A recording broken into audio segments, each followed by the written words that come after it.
챕터 5 이야기와 발화입니다. 이야기, 대화나 연설과 같이 한 문장 이상으로 이루어진 말의 단위를 말합니다. 이야기라고 하기도 하고 담화라고 하기도 합니다, 여러분. 여러 개의 문장이 모여서 이루어진 생각의 단위를 이야기라고 하고요.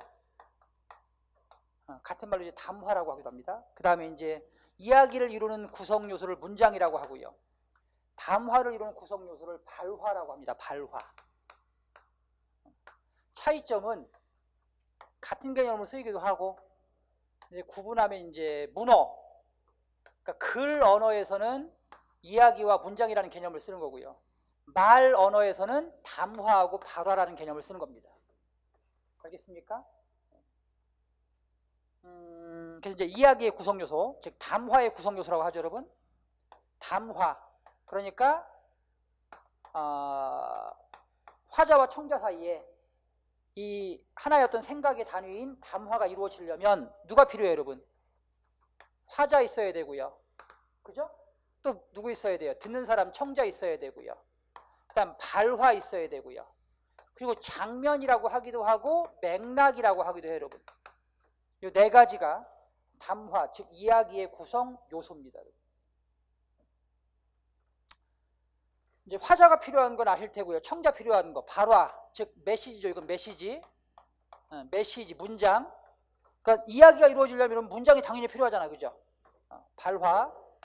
자, 문장이 당연히 필요한 건 아실 텐데, 도대체 이 장면과 맥락은 왜 담화의 구성 요소냐를 알려드릴게요, 여러분. 맥락에는 두 가지가 있어요.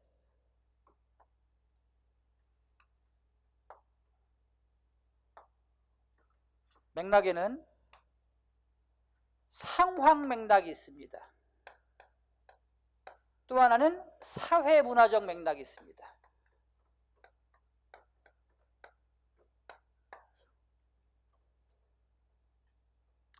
상황 맥락은 시간과 장소에 따른 맥락을 상황 맥락이라고 하고요. 사회문화적 배경은 말 그대로 사회문화적 배경, 사회문화적 배경에 따른 맥락을 사회문화적 맥락이라고 하는데요. 예를 들어 볼게요, 여러분.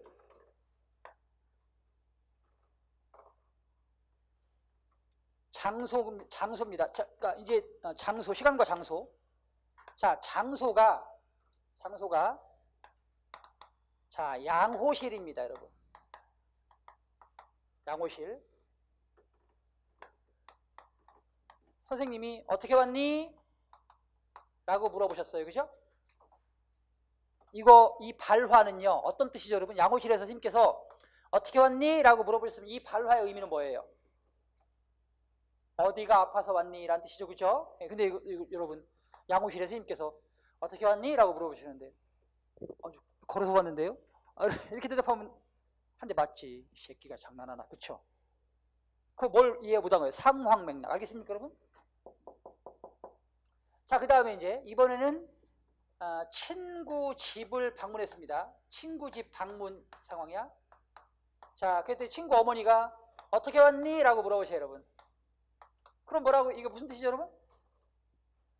친구 집에 가서 띵동 하고 갔더니 어머니 나오셔가지고 어떻게 왔니? 누구 만나러 왔니? 그죠? 이렇게 물어보신 거죠, 여러분? 택시 타고 왔는데요. 이렇게 대답하면 돼야 안 돼? 안 되잖아, 그죠? 이런 걸 무슨 맥락이라고 한다고, 여러분? 시간과 장소에 따른 의미의 차이, 그죠? 그죠? 무슨 맥락? 상황 맥락. 그러니까 상황 맥락은 여러분 담화의 중요한 요소가 될 수 있겠죠. 그 다음 사회문화적 맥락입니다. 사회문화적 맥락은 이런 겁니다. 외국인 친구가 나한테 하나 있어요, 여러분. 외국인 친구가 한 명 있어요. 이 외국인 친구가 이제 여름방학을 맞이해서 이 친구에게 좀 특별한 경험을 좀 해주고 싶어. 특별한 경험을 선물해주고 싶었어. 그래서 고민을 하다가 그래, 우리 집이 때마침 전주네. 그리고 우리 어머니께서 음식 솜씨가 좋아. 그래서 어떻게? 그래, 어머니께 전화를 했지. 어머니, 제가 같이 공부하는 외국인 친구가 있는데 이 친구에게 자, 한국의 맛을 한번 제가 선물해주고 싶어요, 엄마. 그러니까 엄마가 자, 음식을 좀 준비해 주세요 라고 이제 부탁을 드렸어, 엄마한테. 외국인 친구를 데리고 갔지. 엄마는 이제 아들 친구가 오니까 또 외국인 친구 오니까 온 정성을 다해서 코다리찜 막 그냥 뭐 무슨 불고기 뭐 민어회 막 그냥 뭐 신설로 해가지고 막 그리고 이제 어머니께서 뭐라 그러셔요? 외국인 친구에게 아이고 어서 오세요 어서 오세요. 아유 차린 건 없지만 많이 드세요 이렇게 그죠? 차린 거 없지만 차린 게 없대요. 이거 차린 게 없대. 그 외국인 친구가 깜짝 놀라는 거지. 아니 이게 차린 게 없다고? 야 그럼 니네 집은 도대체 평상시에 어떻게 차려서 먹냐? 니네 집은 잘 차려 먹으면 어떻게 먹는 거야 니네 집은? 뭐 이렇게 되는 거지 그치? 왜 이런 일이 벌어졌어요? 왜 이런 일이 벌어졌어? 외국인 친구하고 여러분 외국인 친구가 뭘 이해를 못했어? 우리의 사회문화적 배경을 이해 못했지 그치? 우리는 여러분 아무리 잘 차려놔도 자 상다리가 부러지게 차려냈으니까 많이 먹어요 이렇게 안 해 그치? 그죠? 우리 그렇게 안 해 여러분. 아무리 많이 차려도 뭐라 그래요? 차린 건 없지 막 이렇게. 아무리 음식 솜씨가 좋아도 우리는 내가 그냥 이 일대에서 음식은 제일 잘 만들어 먹어봐 이렇게 안 해 그쵸? 아이고 맛은 없지만 그죠? 왜 그래? 우린 남에게 항상 자신을 낮추는 이런 사회문화적 배경이 있거든. 겸손, 겸양 알겠어요? 그런 걸 사회문화적 맥락이라고 하는 거야. 따라서 담화에서는 말하는 사람, 되는 사람 그리고 바라 메시지가 당연히 중요하지만 바라 메시지의 정확한 이해 전달을 위해서는 뭐가 필요하다? 맥락에 대한 이해가 필요하다. 알겠어요? 자, 그 다음 이야기의 구조입니다. 담화, 즉 이야기가 이루어지려면 자 담화 혹은 이야기가 이루어지려면 첫 번째 요 발화와 발화가 모여서 담화를 이루는데 이 발화와 발화 간에 즉 두 개 이상의 발화 간에 하나의 주제를 중심으로 뭐가 되어야 돼? 통일성이 있어야 되겠죠. 그러니까 발화가 각각 다른 발화가 이어지면 그건 담화가 못 되는 거야. 마찬가지 문장이 전혀 연결성이 없는 의미관계가 없는 문장이 이어진다고 이야기가 돼? 안 되잖아. 알겠습니까? 그걸 뭐라고 한다고? 통일성. 두 번째는 뭐야? 두 번째는 응집성이야. 즉 이 발화와 발화 간에 서로 연결될 때 적절한 지시 표현과 접속어를 써서 긴밀하게 연결시켜줘야 그 담화의 의미 전달이 정확하게 이루어질 수 있겠죠. 그런 걸 응집성. 알겠어요? 그래서 담화의 구성 요소, 담화의 기능은 통일성과 응집성입니다.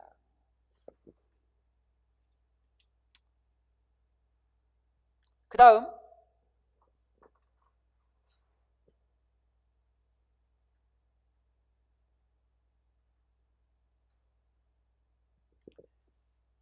다음 장 볼게요 여러분.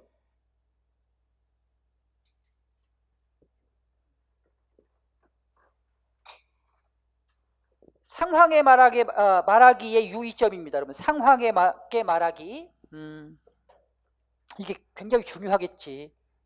그러니까 사회성 있는 학생들은 사회성 있는 친구들은 뭘 잘하는 거예요? 상황에 맞게 말을 잘하는 거지. 그렇죠?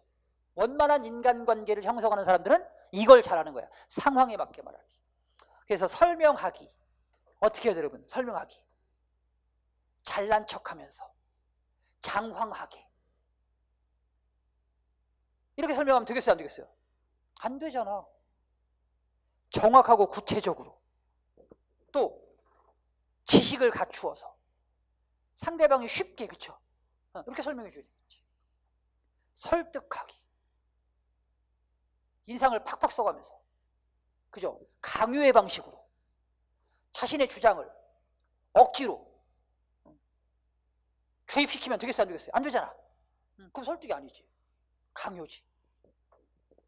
주장하고자 하는 내용이 무엇인지 분명히 밝히고 또 자신의 얘기를 뒷받침할 수 있는 적절한 이유나 근거를 뒷받침해서 합리적이고 타당성 있게 상대를 설득해야 되겠죠.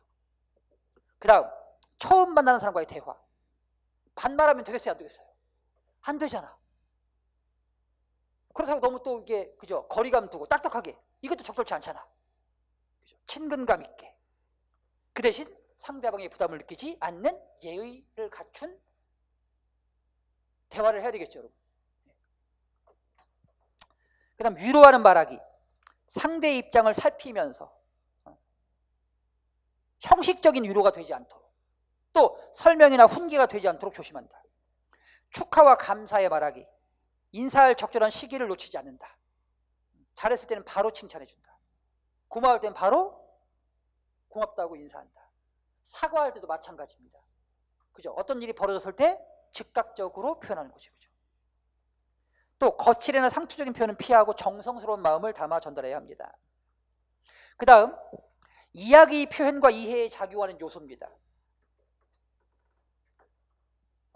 즉 이야기나 담화가 적절하게 의미가 전달되려면 여러 가지가 고려되어야 되는데, 첫 번째 1번 지시 표현을 적절하게 사용해 줘야 되지. 예를 들면 봐봐, 앞쪽 볼게요. 앞에 오세요. 앞에. 자, 바로 앞쪽에 오시면 그 맨 위에 박스에, 자 읽어볼게요 여러분. 소방관 아저씨는 고층 빌딩에서도 사람을 구조해낼 수 있는 기구를 소개했어요. 그것이 뭐죠 여러분? 사람을 구조해낼 수 있는 기구, 그치? 근데 만약 여기서 적절한 지시표현을 안 써봐, 그것이를 안 쓴다고 생각해봐. 해봅시다 여러분. 소방관 아저씨는 고층 빌딩에서 사람을 구조할 수 있는 기구를 소개했어요. 고층 빌딩에서 사람을 구조할 수 있는 기구는 이동이 가능한 커다란 화물차 같은 모습이었어요. 이렇게 해야 되잖아, 그렇죠 여러분? 그러니까 이렇게 적절한 지시표를 안 쓰니까 명확한 전달, 간결한 전달이 안 되잖아. 그래서 담화, 이야기가 정확하게 전달되려면 앞에 반복된 어휘나 문장은 적절한 뭘 써줘야 된다? 지시표현을 써서 전달해야 되겠죠. 두 번째입니다, 여러분. 두 번째는 높임 표현입니다. 우리 한국 사람은 특히 이 예의를 중시하는 사람이기 때문에 이 높임 표현에 굉장히 굉장히 뭔가 이렇게 좀 민감합니다, 여러분. 민감해요. 예를 들면 우리가 택시를 탔어요, 여러분. 뒤에 딱 탔죠? 근데 기사분께서 나이가 지긋하십니다. 딱 우리를 돌아보더니 어디가? 그 순간 딱 그 말 딱 듣는 순간 기분 잡치는 겁니다. 그죠 여러분? 월미도 가요? 일단 그죠, 이게 정서적인 의미가 이제 그죠, 거기 그죠? 월미도 가요? 이렇게 정서적인 의미가 거기 담기는 거지, 그지? 예. 그것도 모르고 또 기사한테 거기 왜 가? 그냥 가, 운전이나 해. 이렇게 되는 거지, 그쵸? 그쵸 여러분?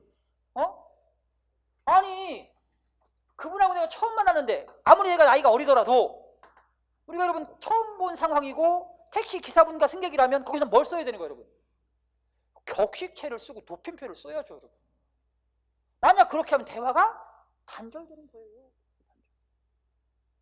그래서 담화가 제대로 작동하려면 높임 표현을 적절하게 써줘야 됩니다. 알겠습니까? 반대의 경우도 마찬가지겠죠. 반대의 경우도 있어요. 어떤 친구가 있는데 이제 우리 같이 이제 뭐 학원 생활하고 직장 생활하고 이러면서 굉장히 좀 내 딴에는 좀 친해졌다고 생각해서 이제 비격식체를 쓰고 있는데, 그 친구는 계속 격식체를 써. 그럼 이제 그 친구하고 또 어떻게 되는 거지? 그 친구하고 담화가 잘 안 되는 거예요, 이제 그 친구하고는. 그죠 여러분? 안 되는 거지. 왜? 그 친구가 나를 부담스러워하구나. 그치? 응? 그 친구가 나를 좀 거리감 있어 하는구나. 이 생각이 되는 거야, 이제 자꾸 이제. 이게 원만한 인간관계 형성이 안 되는 거지. 담화가 끊어지는 거야, 그렇게. 지난 시간에 배웠잖아. 격식체를 써야 될 상황에서는 뭘 쓰는 거고? 격식체를 쓰는 거고, 또 비격식체를 써야 될 상황에서는 비격식체를 써야 돼요. 그래서 높임 표현은 굉장히 중요합니다. 알겠어요? 세 번째, 담화에 작용하는 세 번째 요소입니다. 심리적인 표현이 있어요. 심리적인 태도라고 하기도 하고, 자, 심리적인 표현이라고 하기도 해요. 보세요, 여러분. 여기 있던 물 네가 먹었어? 이렇게 물어보는 거 하고, 이거 네가 먹었어? 이렇게 물어보는 거 하고, 여기 있던 물 네가 먹었지? 이렇게 물어보는 거하고 다르잖아, 그치? 그죠? 네가 먹었어? 그러면 아니 나 안 먹었어. 이렇게 되잖아, 그치?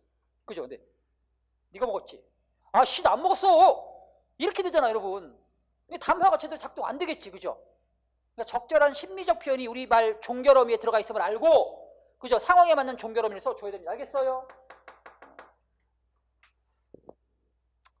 그 다음에 네 번째, 생략 표현.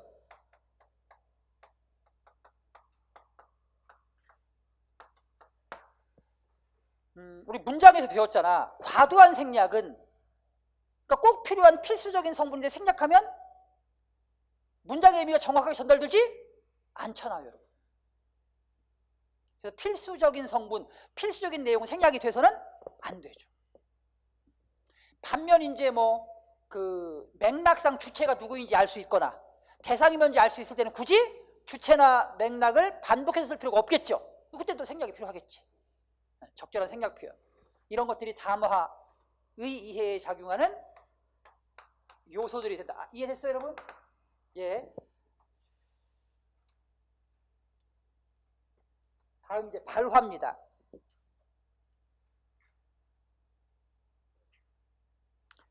담화를 이루는 하나하나의 문장을 뭐라고 한다고요?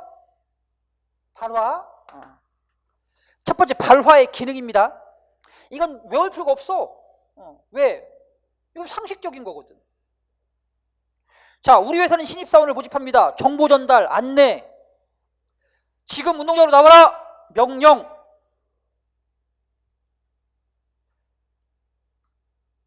마음이 많이 아프겠구나. 위로. 지금부터 회의를 시작하겠습니다. 선언.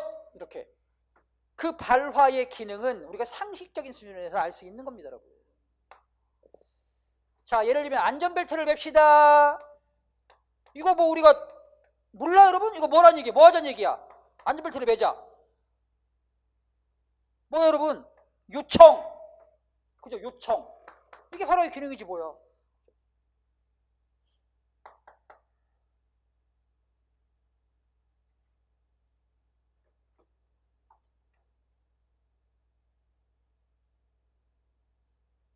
자, 그 다음에 발화의 형식과 기능입니다.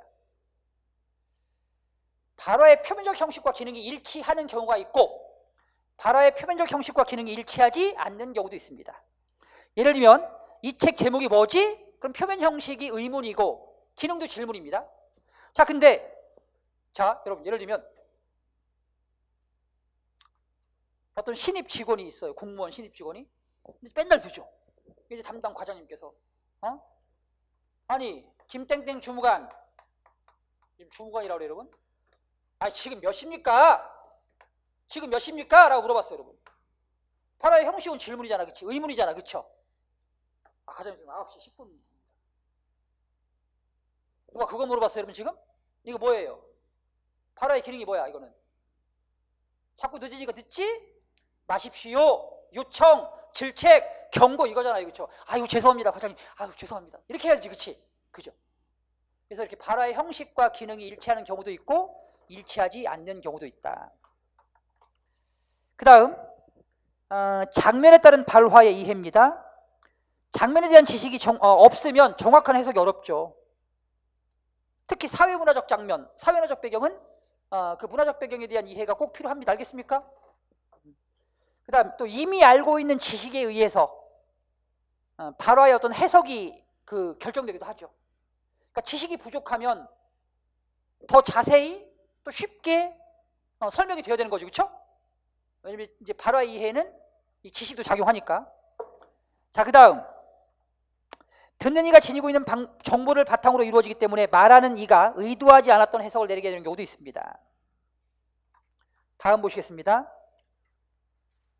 발화의 기능을 고려한 말하기입니다. 자, 창문 좀 닫아. 창문 좀 닫지 못할까? 창문 좀 닫아주면 안 될까? 여러분 첫 번째 문장은요 발화의 형식과 기능이 일치하죠, 그쵸? 그죠? 이런 걸 뭐라고 그래? 직접적 방법이라고 해요. 반면 창문 좀 닫아주면 안 될까? 이건 뭐죠, 여러분? 형식은 뭐예요? 형식은 질문이지만, 그쵸? 의문이지만 기능은 요청이죠, 그쵸? 그럼 이 방식은 앞선 방식에 비해서 어떠해요? 간접적이죠, 그죠? 간접적이야. 자, 그 다음 이렇게 전달할 수도 있어요, 여러분. 봐봐. 바람이 막 불고 추워. 창문 좀 닫아. 이거 하나 있고, 그쵸? 그 다음에 아까보다는 조금 더 간접적으로 창문 좀 닫아주면 안 될까? 이것도 되잖아, 그치? 이건 간접적인 거지, 아까보다는. 자, 이번에는 이렇게 볼 수 있지. 춥지 않니? 춥지 않니? 이렇게. 이건 뭐죠, 여러분? 이건 완곡한 전달이 되는 거죠. 그렇지? 완곡한 방법. 알겠습니까?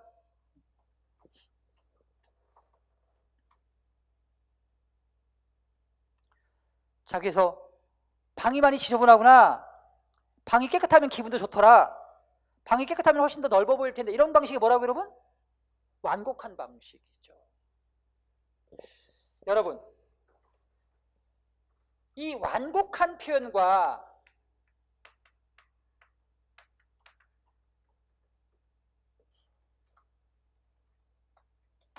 직접적 표현의 장단점이 있죠. 직접적 표현은 명확한 전달이 가능하죠. 하지만 돌직구입니다. 직접적 표현은 돌직구. 아파요. 아파. 반면 완곡한 표현은 돌려서 전달하니까 아프지 않게 전달할 수 있죠. 감정이 상하지 않게. 하지만 단점도 있어요. 직접 전달하지 않았기 때문에 소통에 장애가 생길 수도 있죠. 그러니까 방이 깨끗하면 훨씬 넓어 보일 텐데 우리 딸이 방이 막 되게 지저분해. 아, 가연아, 방이 좀 깨끗하면 넓어 보이지 않을까? 뭔 소리야? 뭐 이상한 소리라고 그래? 왜? 뭐 이렇게 되는 거죠, 그렇지? 그렇죠? 응? 못 알아듣는 거예요, 여러분. 완곡한 표현을 쓰면. 알겠습니까? 자, 그 다음에 이제 비언어적 표현이 있고 반언어적 표현이 있는데, 비언어적 표현은 비, 아닐 비자야. 그러니까 언어가 아닌 걸 뭐라고 한다? 비언어적 표현이지. 알겠어요? 뭐가 있어 그럼? 말은 아닌데, 말은 아니지만 담화 표현에 작용하는 요소 뭐 있어요, 여러분? 몸짓, 그죠? 표정, 손짓, 이런 것들은 말은 아니지만 담화 표현에 작용하는 요소가 될 수 있겠죠. 이런 걸 비언어적 표현. 그 다음에 반언어적 표현이에요. 반언어적 표현은 이 반이 반반자야. 즉 말의 반밖에 안 되는 거죠. 정상적인 말이 아닌 거야. 입을 통해 나왔으나 정상적인 말이 아닌 거 뭐 있어요? 억양이나 어조. 우리 아까 배웠잖아. 억양이나 어조는 어떤 의미를 만들어낸다. 어떤 의미? 정서적인 의미를 만들어낸다. 그죠? 그래서 이 억양이나 어조, 즉 반언어적 표현도 담화의 이해에 작용할 수 있습니다. 알겠어요?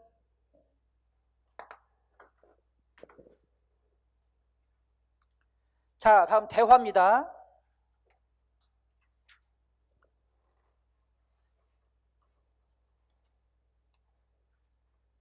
대화의 원리. 대화가 잘 이루어지려면 화자와 청자 간에 지켜야 할 원리가 있는데, 첫 번째 우리는 그걸 협력의 원리라고 해요. 협력의 원리에서 먼저 질의 원칙이 있습니다. 질의 원칙은 화자와 청자 사이에 대화를 하는 과정에서 협력이 이루어지려면 서로 진실된 정보, 그러니까 정보의 질이 좋아야 한다는 얘기야. 그래야 협력이 이루어지지. 아니, 말을 하는데 자꾸 거짓말을 해. 그럼 그 사람하고 협력할 수 있겠어? 안 되지, 그치? 진실된 정보를 얘기해야 돼. 그게 질의 원칙이야. 두 번째, 양의 원칙입니다. 양의 원칙은 대화를 할 때 협력이 이루어지려면 정보의 양이 일정해야 돼. 그러니까 부족해도 안 되지만 그렇다고 넘치는 정보도 적절치 못한 거지. 필요한 만큼의 정보를 제공하는 것, 양의 원칙. 세 번째, 관계성의 원칙입니다. 협력이 이루어지려면 하나의 주제를 가지고 서로 통일된 대화를 해야지. 그쵸? 어떤 말을 하는데 여러분 엉뚱한 말을 받아버리면 협력이 이루어질 수가 없지. 주제에서 어긋난 대화를 해서는 돼, 안 돼? 안 돼. 그게 관계성의 원칙이죠. 네 번째, 태도의 원칙. 대화에서 협력이 이루어지려면 태도가 분명하고 명확해야 돼요. 알겠습니까? 얼버무리지 말고 중얼거리지 말고 몸을 비비꼬지 말고 알겠어요? 예, 정확하게 태도를 바르게, 그게 태도의 원칙이다. 이해됐습니까? 예를 들어볼게요, 여러분. 예를 들어볼게요. 너 키가 몇이니? 예, 160cm인데요. 또래 친구들보다 작은 편이에요. 자, 어디 원칙에 해당되고 그것을 지켰어요, 못 지켰어요? 키가 몇이니? 예, 160cm인데요. 또래 친구들보다 작은 편이에요. 이렇게 하면 어느 원칙에 해당되고, 협력의 원리 중 어느 원칙에 해당되고, 그걸 지켰어요, 안 지켰어요, 여러분? 양의 원칙에 해당되죠, 그죠? 근데 키가 몇이냐고 물어봤으면 키가 몇이냐고 대답하면 되잖아요, 그쵸? 또래 친구들보다 적은 편이에요 라고 하면, 아, 이 사람이 내가 물어본 것과 관계없이 불필요한 정보 또는 어떤 것에 대한 선입견을 가질 수 있습니다. 알겠어요? 그러니까 이런 것은 협력의 원리에서 양의 원칙을 지키지 않은 겁니다. 알겠습니까? 점심시간인데 뭐 먹을까? 아무거나. 협력의 원리에서 어떤 원칙에 해당되고 뭘 지키지 않았어요, 여러분? 그렇죠. 태도의 원칙. 먹겠다는 건지 뭘 먹겠다는 건지 알 수가 없어요, 그죠? 알겠습니까? 자, 그 다음에 이제 이번에는 두 번째, 공손성의 원리예요. 1.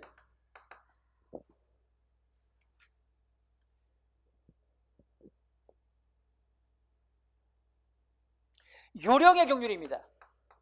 요령의 원칙이라고 하기도 하고 요령의 경륜이라고 하기도 해요, 여러분. 2. 관용의 경륜. 3. 찬동의 경륜. 4.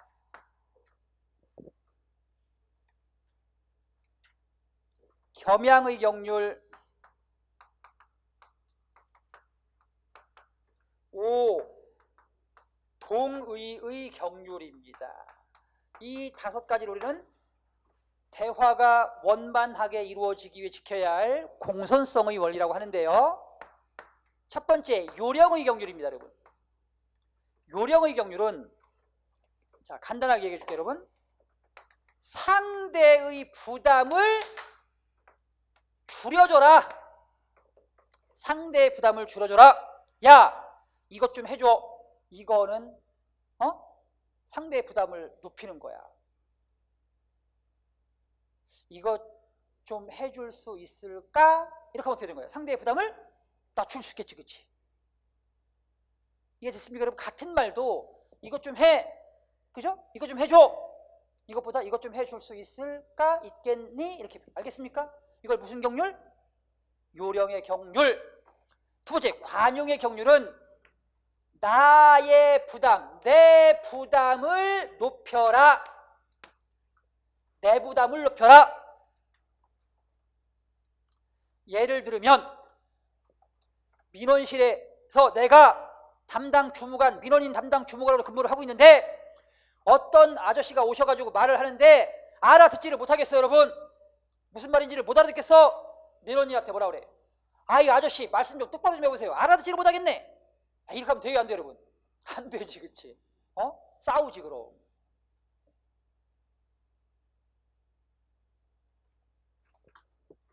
자기의 탓으로 돌려야 돼, 자기 탓으로. 아이고, 선생님 죄송한데요. 제가 잘 못 들었어요.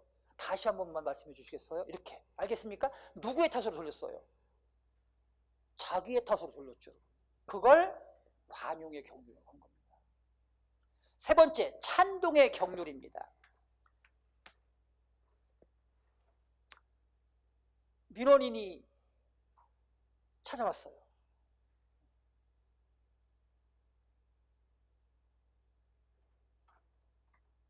상대방을 칭찬해 주는 거예요. 예를 들면 이사 오셨네요. 이 동네 좋은데 좋은 집으로 이사 오셨네요. 이렇게 그치? 그죠? 좋은 동네로 이사 오셨습니다. 이렇게 그죠? 이렇게 상대방을 기분 좋게 찬동의 경륜.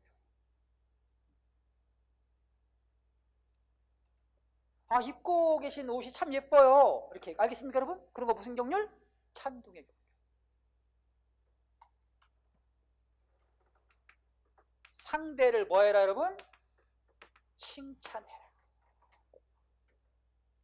겸양의 경륜, 자신을 뭐 해라, 여러분? 자신을 낮춰라.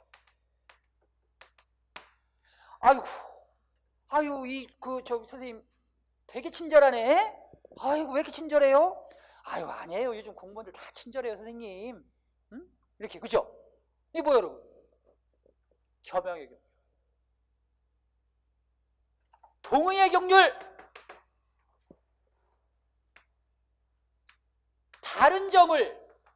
상대와 다른 점을 최소화해라. 상대와의 다른 점을 최소화해라.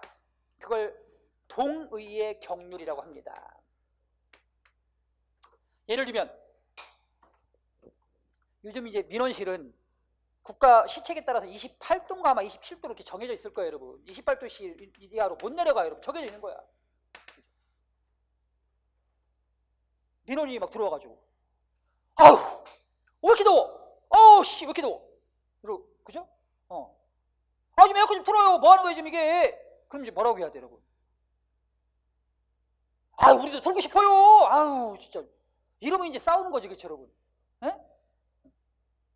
좀 참아요. 우리 이러고 싶어서 이러고 있는 줄 알았어요, 지금? 참. 이러면 안 돼요, 여러분. 상대방하고 맞춰줘야 돼요. 그러게요, 선생님. 왜 이렇게 더운지 모르겠어요. 이렇게, 그죠? 응? 근데 죄송해요. 우리도 더 낮춰드리고 싶은데, 국가 시책이, 응? 28도, 공공기관은 28도 밑으로 내려가면 안 돼요, 선생님. 좀만 참으세요. 예. 제가 붙여드릴게요, 이렇게. 이렇게 해줘야지. 알겠습니까, 여러분?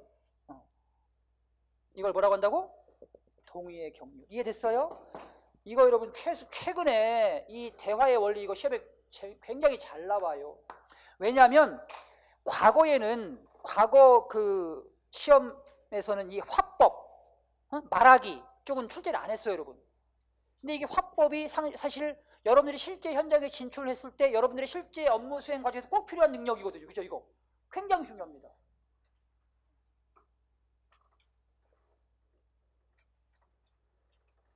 시험에 정말 많이 나온다. 알겠습니까, 여러분? 세 번째 뭐 있어요? 순서 교대의 원리. 이거는 뭐 설명할 필요가 없겠죠. 당연한 거 아니겠어요, 여러분? 상대방과 내가 대화를 원만하게 하기 위해서는 서로 말을 뭐 해야 돼요? 그죠? 순서에 맞게끔 돌아가면서 해야지. 중간에 끊으면 돼야 안 돼요, 여러분? 안 됩니다. 알겠습니까?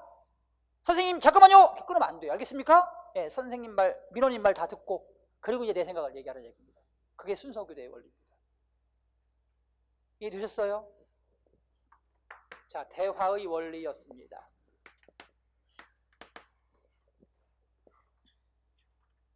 그 다음 제4절 토의와 토론입니다. 토의, 공동의 관심사가 되는 어떤 문제에 대하여 가장 바람직한 해결방안을 찾기 위한 협력적 말하기를 말합니다. 토의의 절차, 자 이제 문제를 뭐 해야 돼? 정해야 되겠지. 문제를 정했으면 문제를 분석합니다. 그리고 이제 가능한 모든 해결책을 떠올리는 거죠. 그 다음 가장 합리적이고 최선의 해결책을 찾고 마지막 단계, 그 해결책을 찾았으면 구체적인 해결 방법을 모색해야 되겠죠. 적용해야 되겠죠. 그렇죠? 실제 단계에 적용하는 방안까지 마지막 단계, 바로 토의의 절차였습니다. 그 다음 토의의 종류입니다.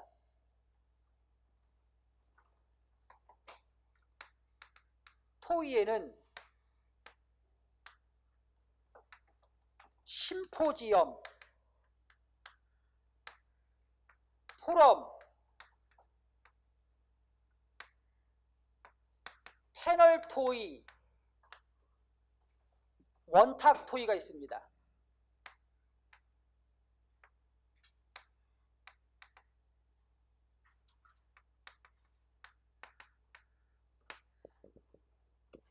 심포지엄은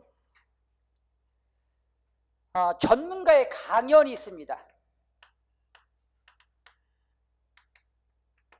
그 다음에 심층적이고 전문적인 토의, 심층적 전문적 토의에 적합합니다.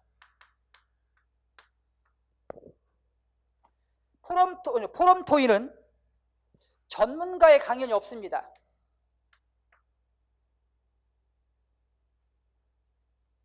그러니까 공개 토의고요, 여러분. 자, 공개 토의고 전문가의 강연이 없습니다. 그 다음에 청중이 중심이 됩니다. 청중 중심 토의하면 포럼이에요. 그래서 다수의 참여자가 적합하죠. 청중 중심 다수 참여하면 포럼. 패널 토의는 배심원 토의라고 합니다, 여러분.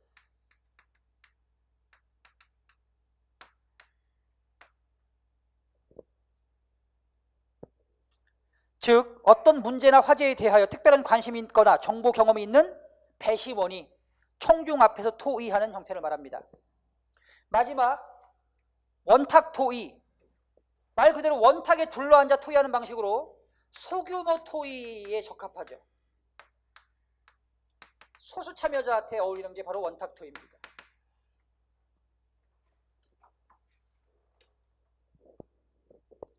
자, 토의의 실제, 도서관 운영의 문제점과 해결 방안처럼 여러 가지 방안이 있을 텐데 가장 합리적이고 실천 가능한 해결책을 찾는 말하기가 바로 토의입니다. 알겠어요?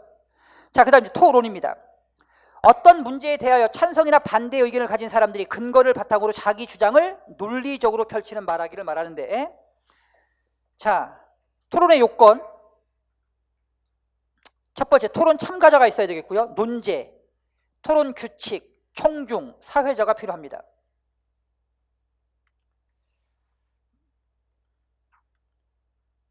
자, 토의와 토론의 비교.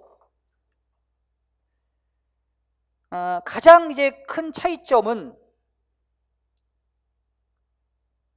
목적이죠, 목적. 토의의 목적은 합리적인 해결책을 찾기 위한 것이지만 토론의 목적은 자기 주장을 관철시키고 집단의 의견을 일치시키는 데 있습니다.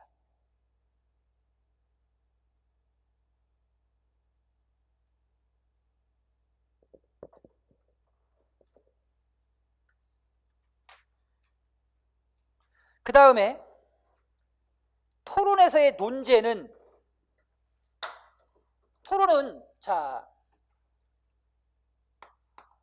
논제가 필요하죠, 그렇죠? 토론해야 할 주제를 논제라고 하는데 토론 논제는 항상 찬성과 반대로 대립될 수 있는 논제가 필요하겠죠, 그죠?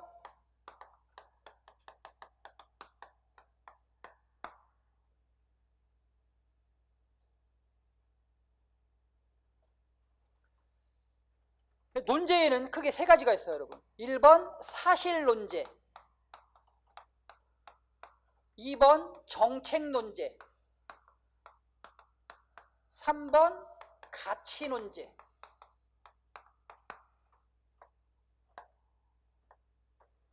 사실 논제는 참 거짓으로 판단 가능한 논제를 말해요.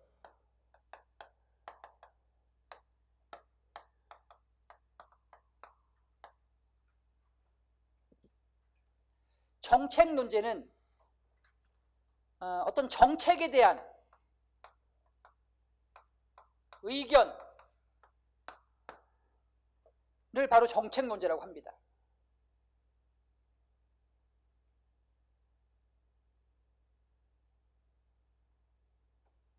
가치 논제는 가치 평가가 들어가 있는 논제. 가치 평가, 좋다 나쁘다, 좋은가 나쁜가, 옳은가 옳지 않은가, 이런 가치평가가 들어가 있는, 가치평가가 포함된 논제를 가치논제라고 하는 것입니다. 토론 논제에 대해서 조금 설명을 드렸습니다.